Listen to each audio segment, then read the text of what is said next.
In 1944, one secret meeting decided the value of your money today.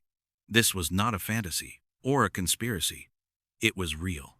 It was a turning point that shifted the balance of financial power from the British pound to the American dollar. To understand why this happened, we need to step back and look at the decades before that year. Before the Second World War, the British pound was king. London was the center of trade. Ships carried goods to every continent. Banks in the City of London financed half the world. For more than a century, people measured value in pounds, not in dollars. But that empire was already bleeding. The First World War had left Britain with massive debt. It had borrowed billions from the United States to fund its war effort. Britain had won on the battlefield, but its finances were crippled. The world at that time still used the gold standard. Every major currency was tied to gold. That system had kept stability for decades, but the war broke it. Countries began to devalue their money to sell exports cheaper. It was a dangerous game called beggar thy neighbor. Each country tried to survive by undercutting the others. The result was chaos. The 1,920 seconds and 1,930 seconds saw wave after wave of currency crises. Germany sank into hyperinflation. A loaf of bread cost wheelbarrows of banknotes. Reparations payments crushed its economy and spread panic across Europe. Meanwhile, the United States was changing. Before the war, it had been a debtor nation. After the war, it became the largest creditor. Gold flowed into American vaults. Fort Knox was filling with the reserves of the world. Power was shifting silently from London to Washington. The only missing piece was a spark that would make the change official. That spark came in 1939. Germany invaded Poland. Britain and France declared war. Almost instantly, their need for weapons and supplies skyrocketed. The main supplier was America. At first, the United States followed a cash-and-carry policy. If Britain wanted rifles or planes, it had to pay in gold or dollars and ship them across the Atlantic itself. This policy drained British reserves at a terrifying speed. Convoys crossed the ocean not only with soldiers, but with gold bars. Submarines hunted them in the dark waters. Each shipment was a gamble with the empire's survival. By 1941, Britain was almost bankrupt. Winston Churchill wrote to Franklin Roosevelt, warning that soon Britain could not pay. A collapse of British finance would mean collapse of the entire Allied effort. America would face the Axis alone. Roosevelt understood the risk. He also understood American politics. The public did not want another war. So he offered a brilliant solution. In March 1941, Congress passed the Lend-Lease Act. Roosevelt compared it to lending a garden hose to a neighbor whose house is on fire. You do not ask for payment up front. You just want the hose back when the fire is out. Under this act, America sent tanks, planes, ships, and food across the ocean without immediate payment. But this was not charity. It was strategy.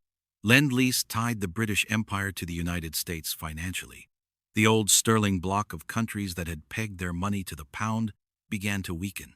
London was no longer the sole banker of the world. Washington had taken that role. The dollar was being prepared for the throne. By 1944, the war was turning. Victory looked possible. Leaders knew they could not repeat the chaos after World War I. If they did nothing, the same spiral of devaluations, depression, and conflict would return. They needed a new system. So in July 1944, delegates from 44 Allied nations gathered at the Mount Washington Hotel in Bretton Woods, New Hampshire.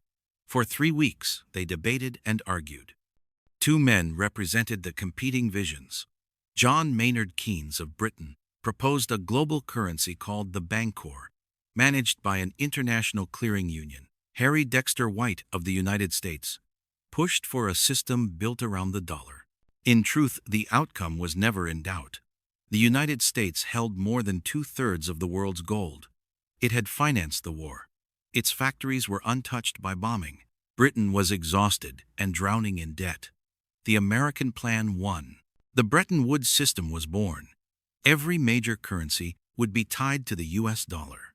The dollar itself would be tied to gold at $35 per ounce. Two new institutions were created to keep order. The International Monetary Fund would help stabilize currencies. The World Bank would fund reconstruction and development.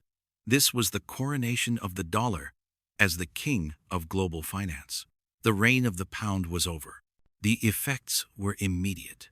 Trade boomed. For 3 decades, the world saw rapid growth. Factories expanded, cities rebuilt. The dollar was the anchor that gave confidence. But this success came with a hidden cost.